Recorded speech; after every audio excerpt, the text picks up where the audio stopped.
Ama namin Diyos, salamat po ng marami Ama, payapa naming sinapit ang araw at oras ng aming pagpapasalamat. Bilang paggunita namin sa pagsapit ng anibersaryo ng iyong iglesia. Ilang araw mula ngayon, 110 taon na ang bayan mo sa mga huling araw. Ang banal na gawain mo na dito kami ay nakabahagi. Ikaw ang nakilala namin, Ama, sa pamamagitan ng pagsusugo mo kay kapatid na Felix Manalo. Ang marami man sa amin ay hindi na siya nagisnan, ngunit nakatala sa kasaysayan ng Iglesia ang maraming himalang ginawa mo sa kapakanan ng gawaing itiniwala mo sa Kanya. Pinapagpahinga mo man ng sugo, itinayo mo ang kapatid na Eranio Manalo,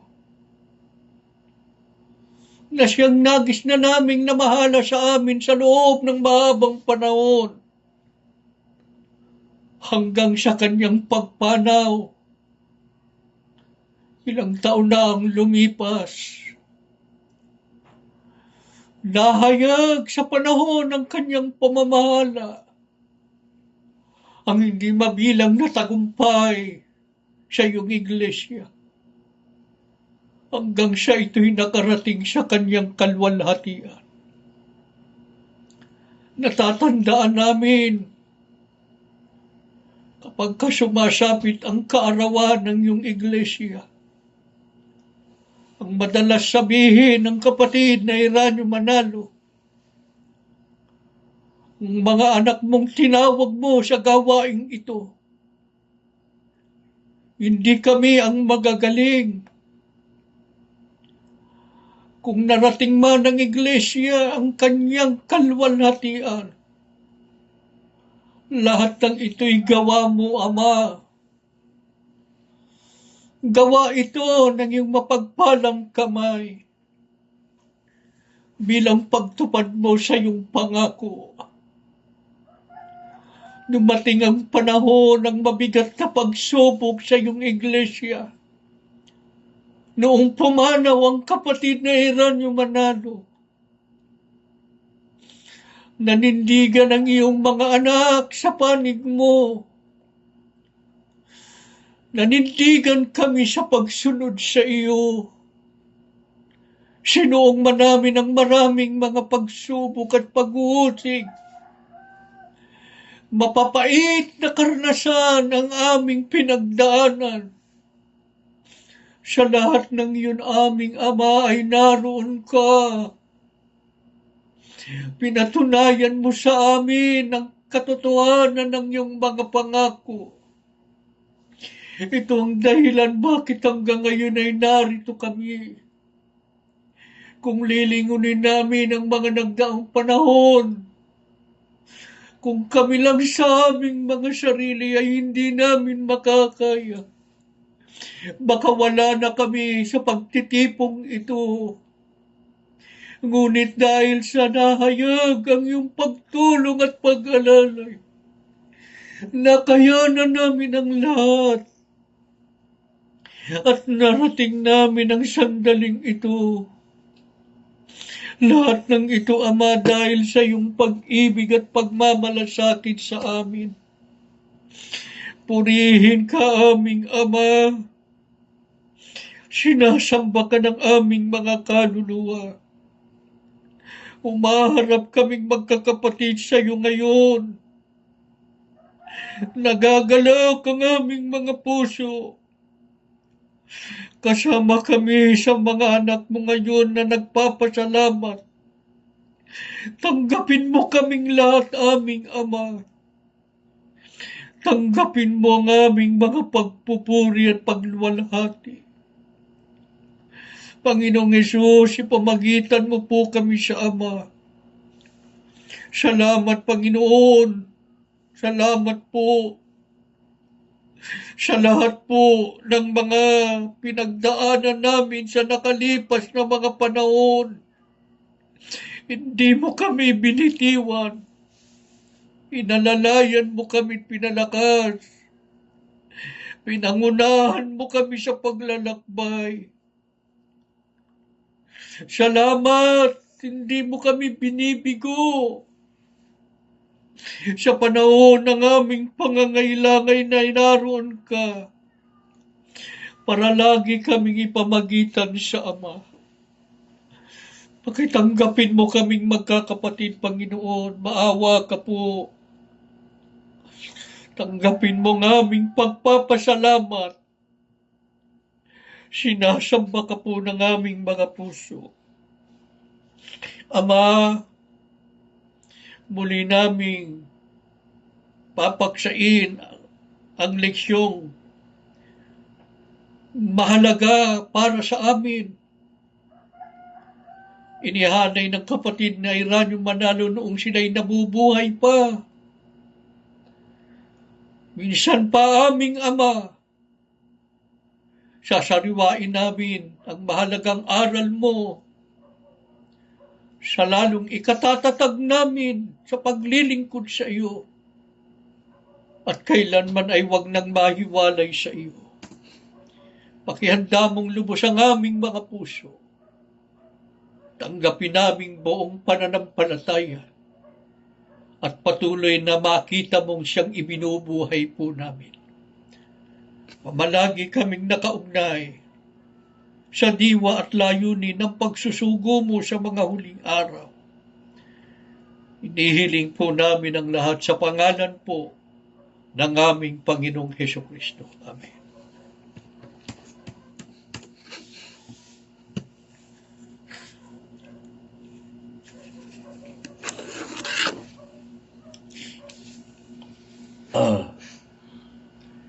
Mga mahal na kapatid,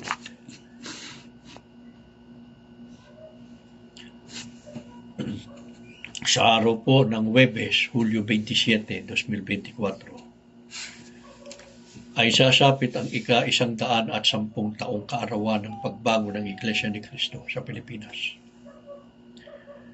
Ito po ang dahilan kaya tayo ay nagsasagawa ngayon ng pagsambang pagpapasalamat sa Diyos. Bilang pagunita sa espesyal na okasyong yaon, ang ating papaksain ngayon ay hango sa mahalagang leksyon na inihanay ni kapatid na Eranio Manalo nung sila'y nabubuhay pa, na may pamagat na dapat tayong magpagal na may kasipagan upang patuloy na tuparin ng Diyos ang kanyang mga pangako hanggang sa wakas. Bilang mga tunay na kaanib sa Iglesia ni Cristo, hindi po natin maaaring kalimutan ang napakahalagang okasyon sa buhay natin, ang magpasalamat sa Diyos sa bawat pagsapit ng anibersaryo ng Iglesia ni Cristo sa petsang Hulyo 27. Bagaman ang marami po sa atin ay mga itiniwalag na, subalit sumasampalataya po tayong lubos na sa harap ng Diyos at Panginoong Hesukristo, ay hindi naman tayo nahiwalay. Dahil ang pagtiwalag po nila sa atin ay bunga ng ating paninindigan sa katwiran o sa mga aral ng Diyos. Kaya ang pananalig po natin hanggang ngayon ay Iglesia ni Cristo tayo sa harap ng Diyos at ng ating Panginoong Hesukristo. Bakit pa tayo nagpapasalamat? Gayong nagdaranas po tayo ng mga pagsubok. Lalo na nga ng mahigpit na pag-uusig sa atin, bunga ng ating paninindigan sa katwiran. Una, mga kapatid, sa bawat araw na lumilipas sa buhay po natin, o bawat paggising natin sa umaga, di po ba dapat nating ipagpasalamat sa Diyos? Subalit meron pong lalong mahalagang dahilan. Bakit sa ating abang kalagayan ay dapat tayong patuloy na magpasalamat sa Diyos? Alin po yun? Ang walang tigil na pagtupad ng Diyos ng kanyang pangako sa atin bilang mga naging bunga ng gawain ng sugo ng Diyos na si kapatid na Felix Manalo. Ano po ang katunayan? Ano-ano po ba ang mga patotoo at pangako ng Diyos sa kanyang sugo at sa kanyang gawain na ating nasaksihang natupad. Sabi ng Diyos sa Isaiah 41:9-10, ikaw na aking hinawakan mula sa mga wakas ng lupa, at tinawag kita mula sa mga sulok niyaon at pinagsabihan kita, ikaw ay aking lingkod. Aking pinili ka. Mga kapatid, hindi na po natin kailangang ipaliwanag pa ang kulang ito ng Diyos Sa maraming pagkakataon ay maliwanag na itinuro na ito sa atin sa pamamagitan ng Biblia. Si kapatid na Felix Manalo, ang sugo ng Diyos sa mga wakas ng lupa o sa mga huling araw na ito. Ano ang pangako ng Diyos sa kanya? Ang sabi ng Diyos, huwag kang matakot sapagkat ako'y sumasa iyo. Huwag kang manlupaypay sapagkat ako'y iyong Diyos. Nung sabihin ng Diyos yung ako'y iyong Diyos, ang ibig lang sabihin, napadidiyos ang Diyos sa kanya. Yun yung karapatan sa paglilingkod sa Diyos. Ipinagkaloob niya kay kapatid na Felix Manalo nung siya'y hirangin ng Diyos at italaga sa gawaing pagliligtas. Ano pa pangako ng Diyos? Aking palalakasin ka. Mahina Lalo nang magsisimula ang sugo, wala siyang kasama. Walang gustong tumulong sa kanya. Pero ang Diyos, sabi ng Diyos, palalakasin kita. Aking tutulungan ka. Oo, aking aalalayan ka ng kanang kamay ng aking katwiran. Mga kapatid, nakatala sa kasaysayan ng Iglesia ni Cristo ang mga pangyayaring nagpapatunay na tinupad ng Diyos ang lahat ng pangako niya sa sugo.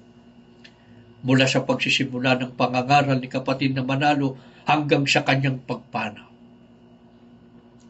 Pinapagpahinga man ng Diyos ang sugo, isinugo naman niya si kapatid na Eranio Manalo upang maging kahanini na tagapamahalang pangkalahatan ng Iglesia ni Cristo. At sa loob ng halos 46 na taon pamamahala ng kapatid na Eranio Manalo sa Iglesia, saksi tayong buhay kung paanong lumaganap ang Iglesia ni Cristo sa buong mundo hanggang sa ito'y nakarating sa kalwalhatian ng Diyos. Napakarami natin pwedeng isa-isahin, mga kapatid,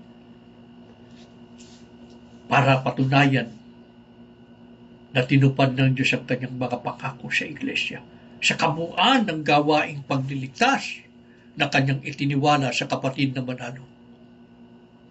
Kulang ang sandali, mga kapatid. Hindi tayo matatapos kung iisa-isahin natin ang marami pong mga naganap na mga himala sa Iglesia mula sa pagsisimula ng kapatid na Felix Manalo hanggang sa panahon ng kapatid na Eranio Manalo. Di lamang tayo ng mga kaanib sa Iglesia ni Cristo ang mga naging saksi, pati ang mga tao ng sanlibutan ay humanga.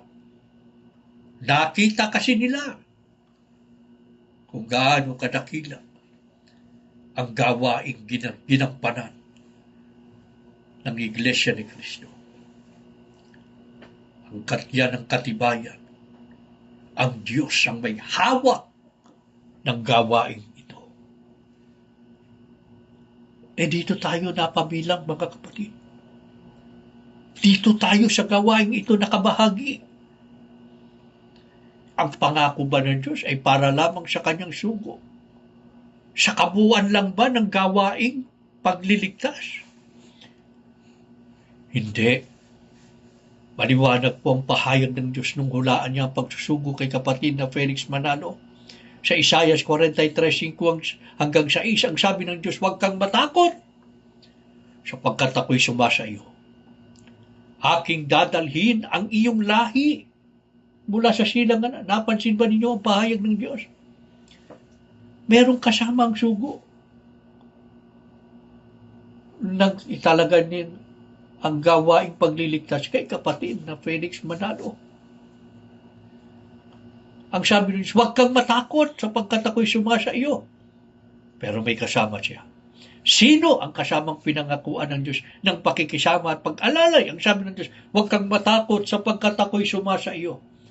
Aking dadalhin ang iyong lahi. Ayun. Aking dadalhin ang iyong lahi mula sa silanganan. Yan ang malayong silangan o Pilipinas. Sino sila, mga kapatid? Sila ang mga lahi ng sugo, hindi sa laman. Lahi o bunga ng kanyang gawaing pangangaral. Taga-malayong silangan, taga-Pilipinas. Sino ba ang naging bunga ng gawain ng kapatid na Felix Manalo? Walang iba kundi ang Iglesia ni Cristo na ating kinabibilangan. Ano patutuon ng Diyos patungkol sa atin na lahi o bunga ng sugo? Ang sabi pa ng Diyos, dalhin mo rito ang aking mga anak na lalaki na mula sa malayo at ang aking mga anak na babae na mula sa mga wakas ng lupa. Isipin ninyo, mga kapatid, kung gaano kadakilang kapalaran ng ating tinamo noong maging kaanib sa Iglesia ni Cristo. Itinuring tayo ng Diyos na kanyang mga anak na lalaki at babae. Ano pa ang dapat nating makita sa biyayang ito? Hindi naman lahat ng tao ay kinikilala ng Diyos na mga anak. Pero tayo, ang Diyos mismo ang nagpahayag at nagpatotoo na tayo ang mga anak niya na lalaki at babae mula sa malayong silangan o sa Pilipinas, sa mga wakas ng lupa o sa mga huling araw na ito. Yan ang ating panahon. Makatwi distinggido ng Diyos sa kanyang hula na tayo ang kanyang mga anak. Bulayin natin, mga kapatid, ang kadakilaan ng biyayang ito na ating natamo. Lahat ng ito ay dahil sa ating pagka-iglesia ni Kristo. Bilang mga anak ng Diyos, ano po ang kanyang pangako sa atin na ikatlong bahagi ng Iglesia ni Kristo? Na siya, ang Diyos, ay isa sa atin, lalo na sa panahon ng pagsubok. Ano katunayan? Ang sabi ng Diyos sa hula patungkol sa atin at tinatawag ng Biblia na ikatlong bahagi ng lupain sa Zacarias 13:9, ang sabi ng Diyos, aking dadalhin ang ikatlong bahagi sa apoy. At sila'y susubukin ko na parang pagsubok sa ginto. Katlong bahagi ng lupain, ang tinutukoy na lupain ay ang Iglesia ni Cristo. Ang una at ikalawang bahagi, ang mga Hudyo at ang mga Hintil. Sabi ng apostol na si Pedro, sa inyo ang pangako, yun ang mga Hudyo, at sa inyong mga anak, yun ang mga Hintil, anak sa pangangaral ng mga Hudyo. Pero meron pang ikatlo, at sa lahat ng nasa malayo, maging ilan man ang tawagin ng Panginoon Diyos.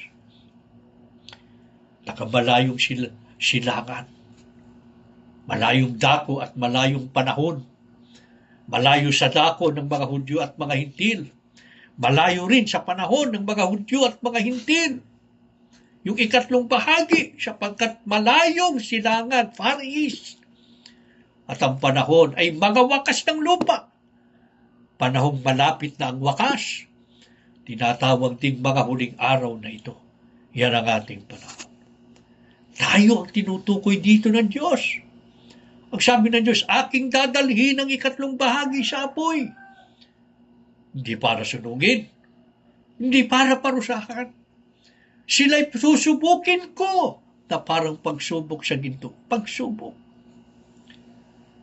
Sila'y magsisitawag sa aking pangalan. At akin silang diringgin. Mga kapatid, alam ng Diyos sa panahon ng pagsubok, tatawag tayo sa Kanya upang humingi ng saklolo. Lalo pa nga sa pangapanahong ito ay natupad ang ipinagpauna na ang iglesyang ito ay magdaranas ng mabigat na pagsubok ng pananampalataya. Yun ang naganap ng ang kapatid na Eranio Manalo'y pinapagpahinga ng Diyos. Di natin sukat akalaing magaganap ang maraming pagbabago sa kanyang bayan sa mga huling araw. Nakita natin ang lahat, kaya tayo nanindigan sa katwiran. Kaya tayo magkakasama ngayon sa pagsambang ito, mga kapatid. Nagkita-kita tayo dahil sa ating paninindigan sa pang-aaral ng Diyos na itinuro ng sugo at itinaguyod ng kapatid na Eranio Manalo. Napakabigat na pagsubok. Mabagsik na pag-uusig. Bakit mabagsik? Isipin ninyo mga kapatid natin.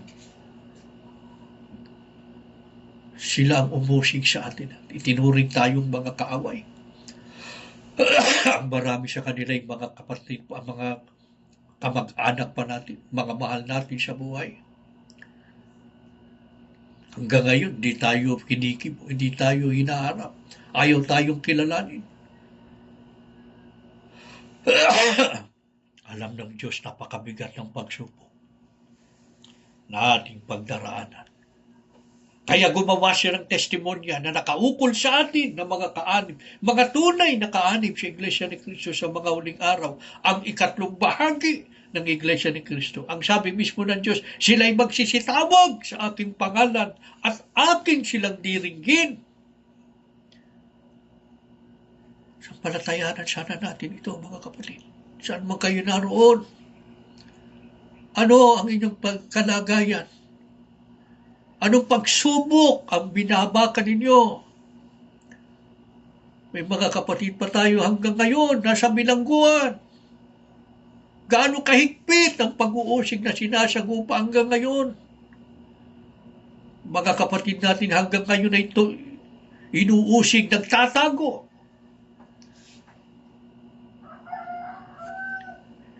Tatanungin ko kayo mga kapatid, tinupad ba ng Diyos ang pangako sa atin? Sila'y magsisitawag sa aking pangalan at akin silang diringgin. Sino sa inyo ang tumawag at nanalangin sa Diyos at hindi pinakinggan ng Diyos, hindi tinugon ng Diyos ang kanilang mga panawagan? Gaano karami na ang naging karanasan natin? Ngayon, higit kailanman ay binatbat tayo ng Diyos ng mga patotoo. Ang buhay ng marami sa atin batbat ng lungkot at hirap. Bakit namin nasasabing batbat ng lungkot at hirap? Isipin ninyo mga kapatid. Dahil sa banta sa buhay ng marami sa atin halos wala nang kalayaang gawin ng mga bagay para sa pansariling kapakanan. Limitado ang pagkilos at pakikipagkapwa-tao. Ano ang ating naging kaaliwan? Ganitong mga pagsamba. Sa awa tulong ng Diyos, patuloy na sinikap nating sundin ang kanyang mga aral. Mabuhay na tunay na Kristiyano. Ang tanong, pinabayaan ba tayo ng Diyos? Opo, nanghina. Talagang ang tao'y likas na mahina. Kung minsa'y nanlulumo, halos mawalan pa nga ng pag-asa. Pero sa awa at tulong ng Diyos, hindi niya itinulot na talagang mawalan tayo ng pag-asa. Kasi kung nawalan tayo ng pag-asa, di wala na tayo ngayon. Hindi itinulot ng Diyos yun. Tinupad ng Diyos ang kanyang pangako. Hindi lamang niya dininig ang ating mga panaghoy, kundi tinugon niya kung ano ang ating hinihingi sa ating mga panalangin. Kaya ngayon, higit kailanman, ay nadama po natin ang kanyang pakikisama at pagmamahal. Kaya sa kalipunan ng mga kaanib sa Iglesia ni Cristo sa mga huling araw, tayo po ang may malaking dahilan na magpasalamat sa Diyos. At ito ang dahilan, kaya tayo nagkakatipon ngayon. Inugunita natin ang anibersaryo ng Iglesia kasi bahagi tayo ng tunay na Iglesia ni Cristo. Kasama tayo sa mga tunay na Iglesia ni Kristo. Nagpapasalamat tayo ngayon. Ginugunita natin ang maraming gawa ng Diyos sa buhay natin. Mga patotoo na lalong nagpalakas at nagpatatak. Ipangako natin sa Kanya na anuman ang ating maranasan pa sa unahan ng paglalakbay, ay magpapatuloy po tayo sa paglilingkod sa Kanya hanggang kamatayan. Malulugi ba tayo, mga kapatid, kung ihahandog natin ang ating buhay sa paglilingkod sa Diyos? Hindi. Maliwanag ang sagot ng Biblia sa Apokalipsis 14:12 hanggang 13 ay mapapalad. Pag sinabing mapapalad, lugi ba yun? Mapapalad ang mga patay na nangamamatay sa Panginoon mula ngayon. Mapalad ang maglingkod sa Diyos hanggang kamatayan. Bakit? Sila'y magpapahinga na sa kanilang mga gawa. Alin ang tinutukoy ng Biblia na kapahingaan? Anong uring buhay at pamumuhay ang ipapalit sa buhay na inihandog ng mga tunay na kaanib sa Iglesia ni Kristo na nagtapat hanggang wakas? Isang maluwalhating buhay at pamumuhay. Saan? Doon sa piling ng Diyos at Panginoong Jesucristo sa bayang banal.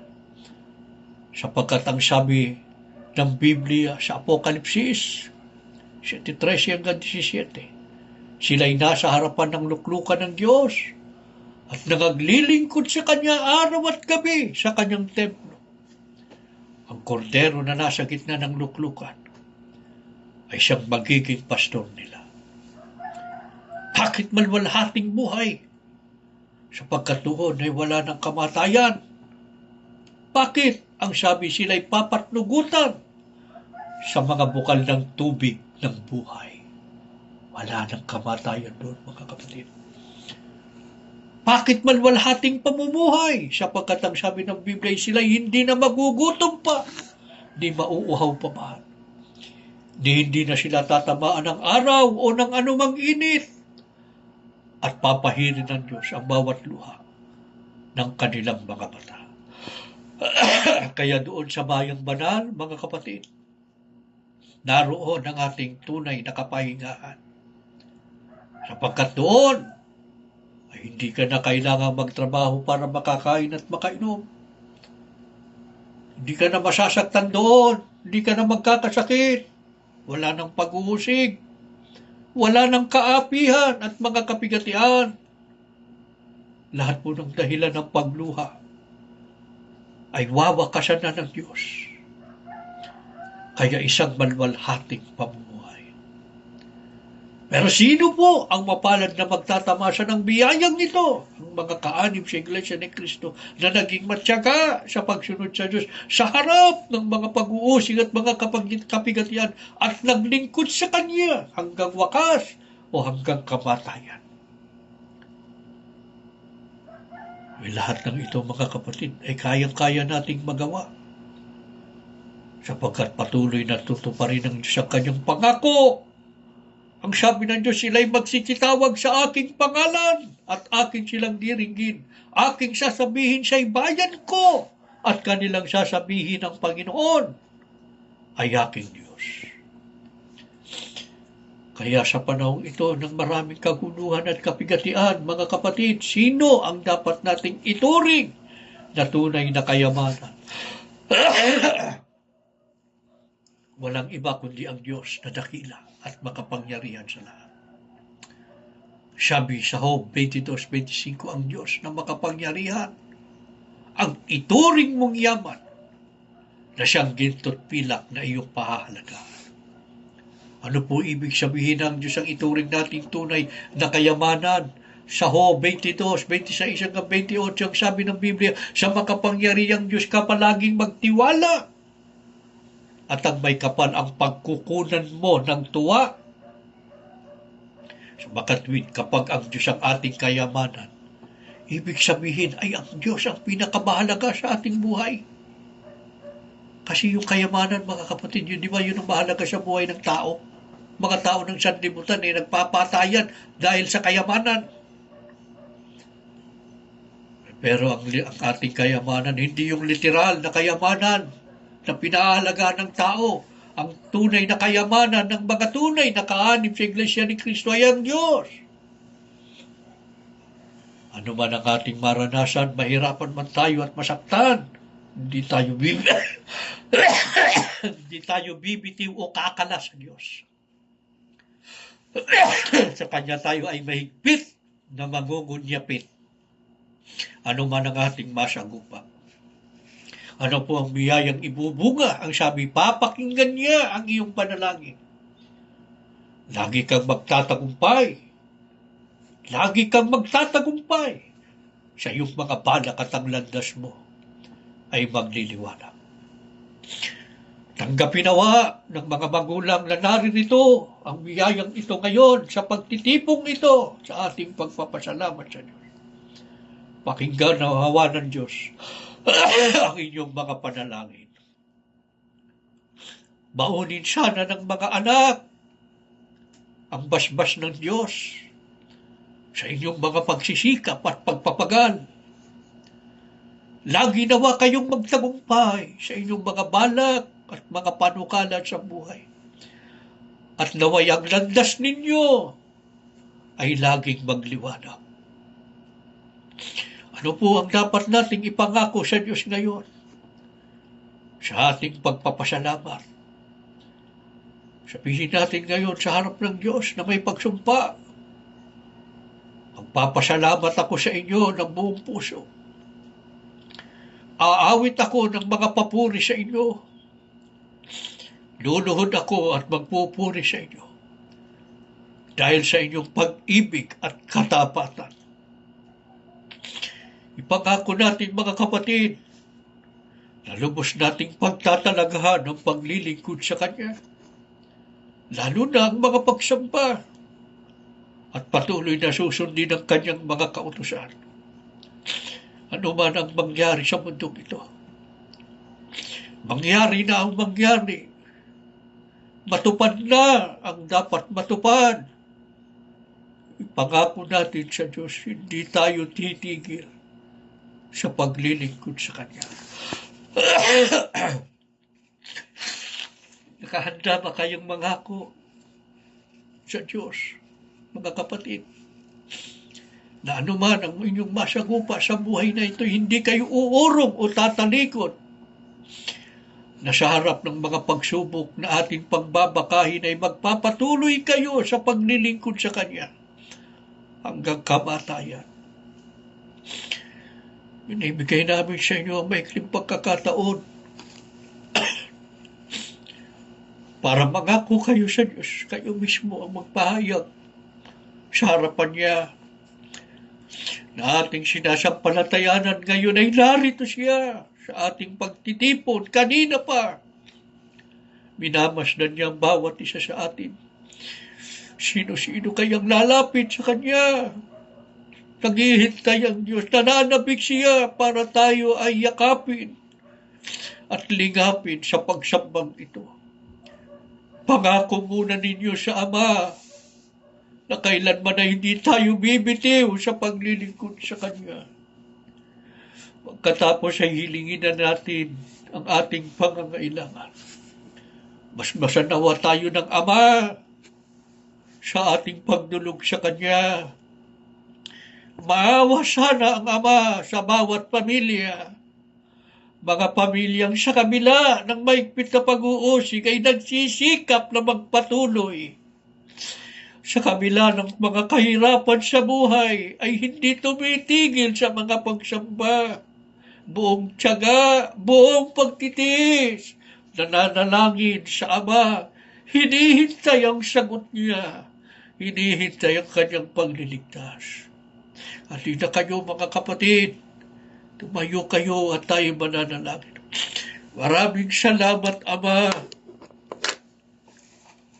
Salamat po. Nasumpungan ka namin sa aming pagsamba. Sa aming pagpapasalamat ngayon. Nilubos mo ang kagalakan namin. Damang-dama ka namin sa aming mga puso. Binibigyan mo kami ng kaaliwan.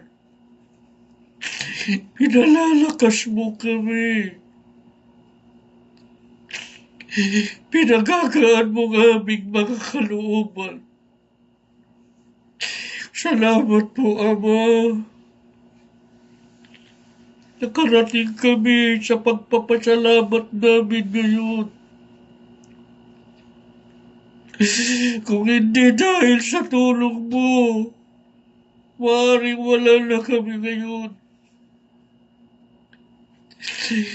Maraming mabibigat na mga karanasan ang ipinalasap mo sa amin.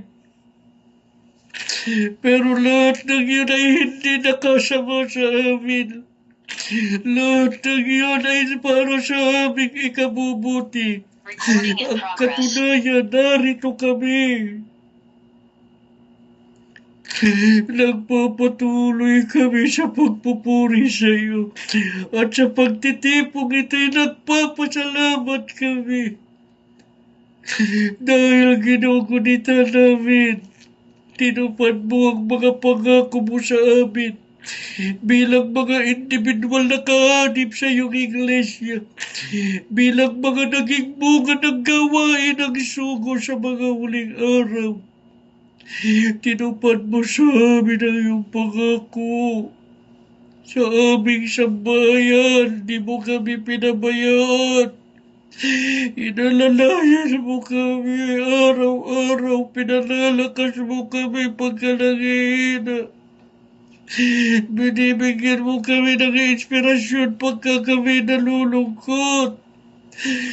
Pagka kami ay tumatagoy, dinirinig mo kami sa aming mga panawagan.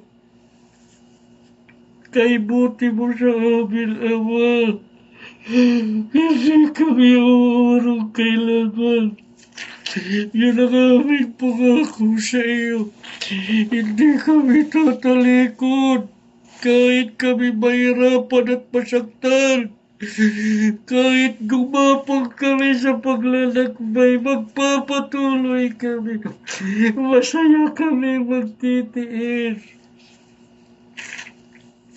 Matyaga namin hihintayin ang iyong pagliligtas.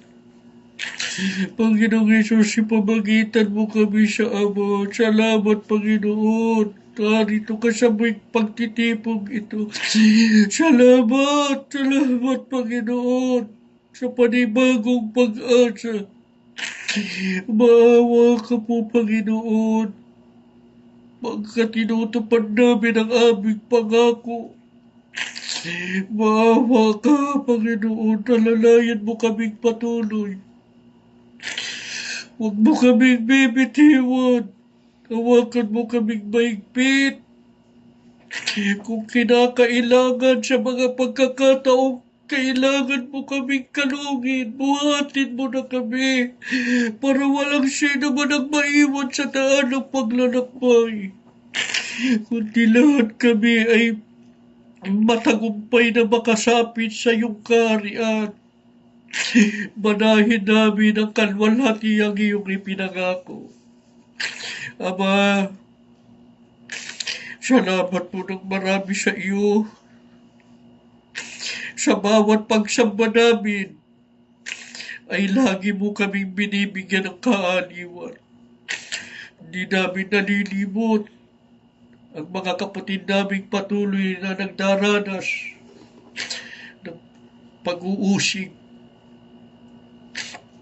mga pag-aapi, lalo ng pamilya ng kapatid na Radyo Manalo.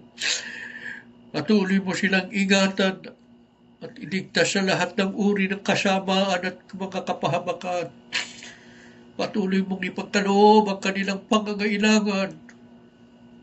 Merong may sakit, lalo ng kapatid natin, ipagagalingin mo po. Patuloy mong ipagkaloob ang buhay at lakas. Ama, nananalig kaming lubos.